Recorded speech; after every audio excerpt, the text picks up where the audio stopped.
Class 7 কোষে দেখি 6.2 এর 10 অঙ্ক কি বলেছে 3x² + 4x ও 5x² - x এর যোগফল 3x - 5x এর থেকে কত বেশি।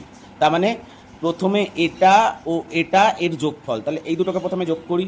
3x² + 4x আর কি আছে 5x² - x যোগ 5x² - x এর যোগফল বলেছে, তাহলে এই দুটো প্রথমে যোগ করি। 3x² + 4x প্রথমে ব্র্যাকেট তুলছি, প্লাস প্লাস বলে তাই ভিতরে সাইনগুলো কিছু চেঞ্জ হচ্ছে না, প্লাসে প্লাসে প্লাস 5x², প্লাসে মাইনাসে -x লিখলাম।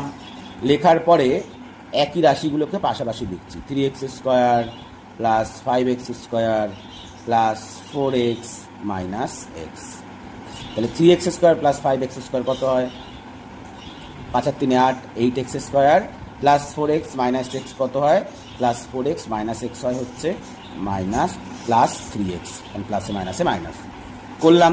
এবার কি বলেছে এর যোগফল তো বার করে ফেলেছি, এর থেকে কত বেশি, তার মানে এর থেকে কত বেশি, তার মানে এটা বড়, তাহলে এই যেটা বেরালো তার থেকে কি করব, তার থেকে বিয়োগ করব কত বেশি, বিয়োগ করি, তাহলে কত বেশি বেরিয়ে যাবে।